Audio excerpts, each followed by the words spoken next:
একটা বিশেষ কাজে গিয়েছিলাম ব্রাহ্মণবাড়িয়া শহরে। ব্রাহ্মণবাড়িয়া কুমারশীল মোড় থেকে মাতৃভাণ্ডারের দিকে যে রাস্তাটা রয়েছে, ওইখানে রিচম্যানের যে শোরুমটা আছে, তার সেই যে গলিটা, ওই গলির মধ্যে হঠাৎ করে খেয়াল করলাম যে নতুন একটা খাবারের দোকান হয়েছে।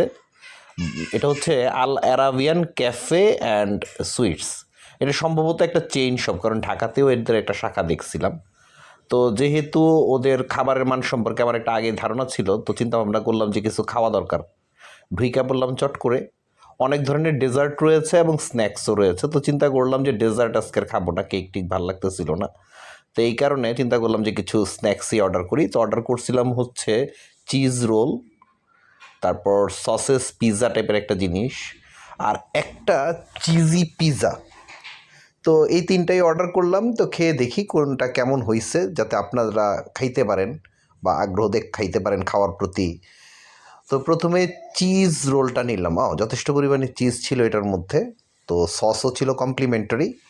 তো আমার মনে হয় ওদের নিজস্ব সস হলে ভালো হইতো, ওরা প্যাকেট সস দেয় সবগুলোর সাথে। এটা একটা চমৎকার আইটেম। এটা আসলেই বেশ মজা ছিল, মজাদার একটা আইটেম। সন্ধ্যার সময় খাওয়ার জন্য আসলে এটা খুব ভালো একটা আইটেম ছিল। তো সবগুলোই অল্প অল্প করে খেয়ে দেখব। তারপরে যেটা খাওয়া ধরলাম সেটা হচ্ছে ওই যে সসেস পিৎজা। এটা একটা স্মল টাইপের একটা পিৎজা।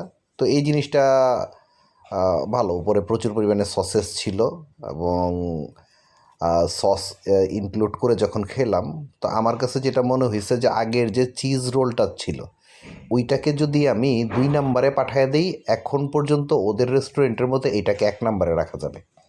এটা নিঃসন্দেহে ভালো একটা স্ন্যাক্স। আপনারা সন্ধ্যার পরে এটা খাইতে পারেন। এটা ভালো, এটা আমার কাছে খুবই ভালো লাগছে। তারপরে সর্বশেষ এটার ব্যাপারে আমার আগ্রহ বেশি। এটা হচ্ছে ওদের একটা ওই চিজ পিৎজা স্লাইস আকারে বিক্রি করে। হ্যাঁ, পুরাটা নিতে হবে না, একটা করে সিঙ্গেল স্লাইসও নিতে পারবেন। এবং ব্ল্যাক অলিভ টলিভ দেওয়া ছিল, কিন্তু সামহাউ ওদের চিজটা প্রপারলি মেল্ট হয় নাই। এবং সত্য কথা বলতে গেলে আমার কাছে খাওয়ার পরে এটা খুব একটা ভালো লাগে নাই। এর চাইতে আমি মানে যদি 3 জনের মধ্যে কম্পেয়ার করতে হয় বা 3টা আইটেমের মধ্যে কম্পেয়ার করতে হয়, তাহলে আমি 1 নম্বরে রাখবো হচ্ছে ওই যে সসেস পিৎজাটা, 2 নম্বরে রাখবো হচ্ছে চিজ রোলটা, আর এইটাকে 3 নম্বরে রাখবো। আমি প্রেফার করবো না এটা খাওয়ার জন্য, কারণ খুব একটা ভালো হয় নাই। তো এই ছিল মোটামুটি আজকে